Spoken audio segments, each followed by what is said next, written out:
You can go, Madame. Thank you, esteemed members of the committee, for allowing me to appear in front of you today. Thank you for taking the time to review this bill, listen to experts, and understand what is really happening. I'm not a medical professional or a scientist, therefore I will leave the medical and scientific aspects of this argument to those more qualified. On behalf of the Canadian Immunodeficiencies Patient Organization, I am here today representing the 30,000 Canadians living with primary immunodeficiency disease, or PI. I myself am a patient, and I depend on a plasma-derived product to live. I would like to state that CIPO is not affiliated with any company currently compensated donors in Canada. CIPO does receive industry funding, which we disclose publicly. The suggestion or assumption that any individual funder or funds can influence or sway CIPO's board or staff from its mandate is false. As a patient, current executive director, and someone who has dedicated the last decade and a half to patient advocacy, I find any accusation otherwise hurtful and petty. There's been a lot of news about measles outbreaks recently. Like most people, I was inoculated as a child. However, unlike most people, I did not mount a response to it. What should be simple, everyday things, like going to the grocery store or taking your child swimming, become terrifying and life-threatening. Unfortunately, this is the world that PI patients live in. Our only hope is the lifelong reliance on plasma-based medicinal product immune globulin replacement therapy, or IG. 35% of the world's plasma is used to treat PI patients. IG therapy is the only course of treatment for the majority of PI patients. There is no alternative. Science and technology has nothing in the pipeline for us. There's no biologic, generic, recombinant alternative coming. Science and research have brought us here. Whether given intravenously in hospital every 3 to 4 weeks or at home under the skin 1 to 4 times a week, PI patients across Canada rely on IG therapy for a number of reasons. These include to reduce the number of infections or reduce the severity of infections, to reduce the number of hospitalizations or increase your quality of life, or to increase your life expectancy.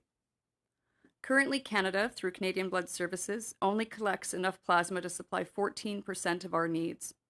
With no change to how they are currently collecting, that number will drop to 10% by 2021. As you know, the vast majority of Canada's plasma needs are met on the global market, with a large dependence on the United States. Canada currently purchases 45 brands, costing the provinces a total of over $600 million a year and rising. These products are made with plasma collected from compensated donors. CBS's current business plan, not yet approved by the provinces, hopes to increase Canada's plasma supply to 50% sufficiency with regards to IG requirements in 5 to 8 years. CBS has stated they are committed to an unpaid voluntary donor model. In order to achieve this goal, CBS will need to recruit between 200 to 600,000 new plasma donors. This will be in addition to the ongoing recruitment of 100,000 new whole blood donors needed each year. We're aware that CBS have an exemption to compensate in the proposed bill in special circumstances. However, it is vital that this committee understands this is not a one-off urgency. We're hearing terms like challenge, strain, and disruption in regards to IG supply currently, and this is scary. No one wants to use the term shortage and panic everyone. However, there is agreement of a looming IG supply crisis. IG demand continues to outpace collection and fractionation. Unlike conventional medication, it takes roughly 18 months from collection to fractionation to finished product. When there's a shortage, there's no whipping up a new batch quickly. The demand for IG is growing in Canada on an average of 10% per year over the last 5 years. We want to see CBS's plan succeed, and will do what we can to work and support CBS going forward. However, we believe that their plan is currently, as it stands, it's ambitious, not cost-effective, and is unlikely to succeed without compensation in some format. The idea of compensation for a donor is not new and is practiced in Canada and around the world, even in countries that have outlawed paid donations. The European Commission to the European Parliament felt it important to distinguish between compensation and incentive when discussing blood and plasma donors.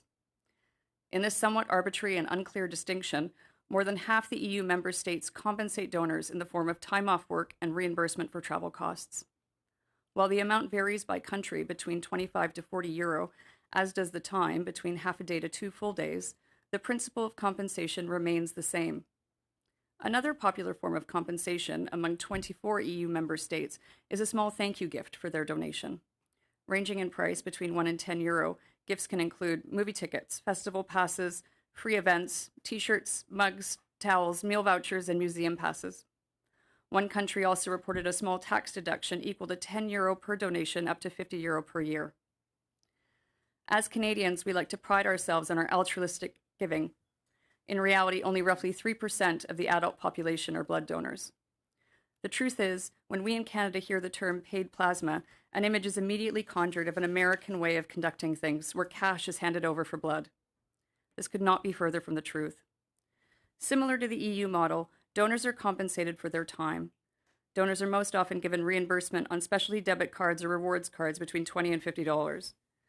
This direct payment from the clinic, rather than reimbursement through the employer or health insurer, as in the EU model, is the cause for the cash for blood furor. These compensations are reimbursing donors for their time, and it is time-consuming. Donating plasma can take up to 2 hours. The US currently supplies over 70% of the world's plasma supply, and it is feeling the global strain. Emerging Asian markets and growing global demand is revealing mounting pressure. Starting in 2018, patients have reported product unavailable at pickup. This is happening in the US, the UK, Romania, South Africa, and could soon happen here. It has taken CBS 20 years to build their whole blood donor base. We do not have 20 years to wait while they build their plasma donor base. We urge this committee to consider the long-term ramifications to patients who depend on plasma products if this bill is passed. We hope that this committee will do anything they can to avoid serious health complications and deaths in the future. We urge you to oppose this legislation. Thank you. Thank you.